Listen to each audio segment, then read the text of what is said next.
Cricket மேட்சுக்கு வணக்கம். Indian team champion trophy அடிக்கணும் அப்படின்னா, அதுக்கு மிக மிக முக்கியமான ஆள் பும்ரா. அதில மாற்றமே கிடையாது. இப்போ ஒரு 100% ஃபிட்டா அப்படின்னு கேட்டா, இன்னும் கிடையாதுங்க. ஸ்குவாட்ல அவர் இருக்காரு. பட் இருந்தாலுமே டாக்டர்ஸ் உடைய ரிப்போர்ட் படி தான் அவரு விளையாடணுமா, விளையாடக்கூடாதா, இந்த இன்ஜுரி பெருசாகுமா அப்படிங்கிற மாரி சொல்லியிருக்காங்க. நேத்து அஜித் அகர்கர் அந்த விஷயத்த தான் சொல்லியிருக்காரு. பும்ராவுடைய இன்ஜுரி ரிப்போர்ட் என்ன சொல்லுது? அவர் விளையாடுவாரா இல்லையா அப்படிங்கிற கம்ப்ளீட் டீடைல பார்க்கலாம். அதுக்கு முன்னாடி ஒரு டீம் சேனலுக்கு வரீங்கன்னா மறக்காம சப்ஸ்கிரைப் பண்ணி சப்போர்ட் பண்ணுங்க. அப்போ அப்டேட் எல்லாமே எங்களை வந்து சேரும். சரி வாங்க வீடியோக்குள்ள போலாம். சாம்பியன்ஸ் ட்ராஃபி ரொம்ப ரொம்ப முக்கியமான விஷயம். 2017ல நம்ம லாஸ் பண்ணது எல்லாருக்குமே ஞாபகம் இருக்கும். இதை தாண்டி என்னுடைய ஃபேவரட் அந்த ஒரு 2013 தான். உண்மையாலுமே வேற லெவலில் இருந்துச்சுங்க. லோ டார்கெட்டை அவ்வளோ சூப்பராக வந்துட்டு டிஃபெண்ட் பண்ணியிருப்பாங்க. MS தோனியுடைய மாஸ்டர் மைண்ட். அது மட்டும் இல்லாமல் சிக்கர் தவான் அண்ட் ரோஹித் சர்மாவுடைய டெரிஃபிக்கான ஓப்பனிங் பார்ட்னர்ஷிப். அதுக்கப்புறம் வந்துட்டு விராட் கோலி. அதுக்கப்புறம் ரெய்னாவுடைய டீசென்டான ஒரு பெர்ஃபார்மன்ஸ். அதை தொடர்ந்து அஸ்வினுடைய ஸ்பெல்லு அப்படின்னு சொல்லிட்டு அந்த டோர்னமெண்ட் ஃபுல்லாமே அந்த ஒரு டீம் வந்துட்டு ஒரு ட்ரேட்மார்க் ஃபிக்ஸ் பண்ணியிருப்பாங்கன்னு சொல்லணும். One of the best team, எனக்கு ரொம்ப பிடிச்ச டீம் அப்படின்னு கூட சொல்லலாம். அந்த பிளேயிங் லெவன் உண்மையிலுமே வேற லெவலில் இருக்குங்க. அப்போ தான் அந்த லோ டோட்டல் கூட ஃபைனலில் செமையாக டிஃபெண்ட் பண்ணுவாங்க.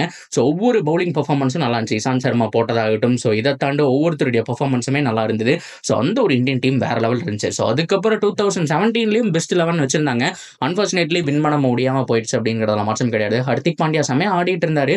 அதுக்கப்புறம் அவருடைய இன்னிங்ஸ் முடிவுக்கு வந்ததுக்கப்புறம் இந்தியன் ஃபேன்ஸுடைய ஹோப்பும் முடிவுக்கு வந்துச்சு. அண்ட் ஃபைனலாக ரொம்ப முக்கியமாக இந்த வருஷம் நடக்க போகிறது பாகிஸ்தானில். பாகிஸ்தானில் தான் எல்லாருமே விளாட்றாங்க. பட் இந்தியா மட்டும் லொகேஷன் மாற்றி விளையாட போகிறாங்க அப்படிங்கிற மாதிரி தான் தகவல் வெளிவந்திருக்கு. அவங்களுக்கு போய் விளையாடுறதுக்கு விருப்பம் இல்லை. நடுவில் போயிட்டு இருந்த இன்னொரு இஷ்யூ என்ன அப்படின்னா, ஜெர்சியில் கூட பாகிஸ்தான் பேரை போட மாட்டேன்னு சொல்லிட்டாங்க.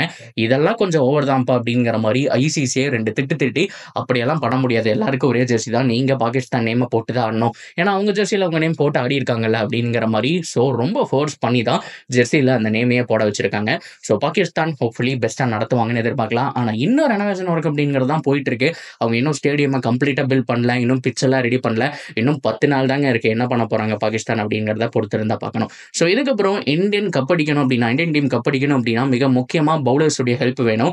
சிராஜும் இல்லை அப்படிங்கிறப்ப கொஞ்சம் கவலையா தான் இருக்கு. ஆனா பும்ரா 100% ஃபிட் கிடையாது. அஜித் அகர்கர் நேத்து சொன்னக்கூடிய விஷயம் என்ன அப்படின்னா, பும்ரா 100% ஃபிட் அப்படின்னா அது ஒரு மிராக்கிள் தான். மிராக்கிள் நடந்தா மட்டும்தான் அது நடக்கும்னு சொல்லியிருக்காங்க. ஏன்னா டெஸ்ட்லயே அவங்களுக்கு தெரிஞ்சு போச்சு பும்ரா 100% ஃபிட் கிடையாது. இன்ஜுரி அதிகமாக இருக்கிறதுனால ஸ்டெயின் பண்ணவும் கூடாது அப்படிங்கிறதுனால அவரால் வந்துட்டு ஓவரும் போட முடியாமல் போச்சு. பிரசித் கிருஷ்ணா அண்ட் சிராஜ் 2 பேருமே கை கொடுத்தாங்க அப்படிங்கிற விஷயம் நமக்கு தெரியும். அதை தொடர்ந்து மேக்ஸிமம் ஒரு பவுலிங் போடலைங்க. ரீசெண்ட் டைமில் கான்செர்ட் அங்கே இங்கேயும் போயிட்டு இருந்தாரு. டாக்டர்ஸ் உடைய ரிப்போர்ட் என்ன சொல்லுது அப்படின்னா, முதுகுல அந்த பிரச்சனை இருக்கு. பட் இருந்தாலுமே அவர் விளையாடலாமா கூடாதா இல்லை ஸ்டெயின் பண்ணலாமா அப்படிங்கிற விஷயம் அவங்க அறிவுறுத்தலுக்கு அப்புறம் தான் அவங்க விளையாடணும்னு சொல்லிட்டாங்க. எனிவே ஸ்குவாட் அனௌன்ஸ்மெண்ட்ல பார்த்தோம் அப்படின்னா அந்த பிளேயிங் லெவலில் அவருடைய நேம் இருக்கிறத பார்க்க முடிஞ்சு. அவரு இன்னும் 100% ஃபிட்டா அப்படிங்கிற இன்னும் அந்த மெடிக்கலுக்கு அவர் போயிட்டு தான் வந்துட்டு இருக்காரு. அந்த ஒரு மெடிக்கல் டீம் என்ன சொல்றாங்க, என்ன பண்ண போறாங்க, இவர் வந்துட்டு விளையாடணுமா இல்லையா அப்படிங்கிற ஃபைனல் டிசிஷன் வந்ததுக்கு அப்புறம் தான் அவர் விளையாடணும் அப்படிங்கிறத அஜித் அகர்கர் மீன் பண்ணியிருக்காரு. அதுதான் பும்ரா 100% ஃபிட்னா அது ஒரு மிராக்கிள் நடந்தாதான் முடியுங்கிற விஷயத்தையும் அந்த இடத்துல மென்ஷன் பண்ணியிருக்காரு.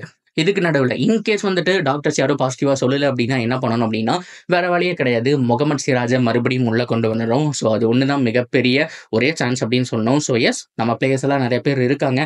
நடராஜனுக்கெல்லாம் வாய்ப்பு கொடுக்கலாம். அன்ஃபார்ச்சுனேட்லி அவங்களெல்லாம் டீம்லேயே 2 வருஷமே இல்லை அப்படிங்கிறதுனால யோசிக்காம சிராஜ் ஒன்று தான் ஒரு ஆப்ஷன் அவங்களுக்கு. இதுவும் நடக்கக்கூடாது அப்படின்னு தான் பேசிட்டு இருக்காங்க. பும்ரா வரணும்னு சொல்லிட்டு தான். பட் இருந்தாலும் அவரும் அவனா ஸ்டெயின் பண்ண முடியாது. பார்ப்போம், இன்னும் 1 வீக்ல அந்த ரிப்போர்ட் வந்துடும். சாம்பியன்ஸ் ட்ராஃபிக்கு பயிற்சி எடுக்கும்போது தெரிஞ்சு என்ன நடக்க போகுது அப்படிங்கிறத பார்க்கலாம். இதை பத்தின உங்களுடைய கருத்துக்கள் தாராளமா நீங்க கமெண்ட் செக்ஷன்ல ஷேர் பண்ணலாம். பும்ரா நாட்டுக்காக உழைச்சிருக்காரு. பெஸ்ட் பவுலர் அப்படிங்கிற அவார்டு வேற ஐசிசில இருந்து வாங்க போறாரு. இது போக இந்த கான்செர்ட்ல எல்லாம் ஒரு வெல்கம் பண்ணது வேற லெவல் இருந்துச்சு. அவரை பத்தி உங்களுக்கு எவ்வளவு பிடிக்கும், நீங்க என்ன நினைக்கிறீங்கன்னு தாராளமா ஷேர் பண்ணலாம். தொடர்ந்து அப்படியே சேனல் நினைச்சிருங்க. மறக்காம சப்ஸ்கிரைப் பண்ணி சப்போர்ட் பண்ணுங்க.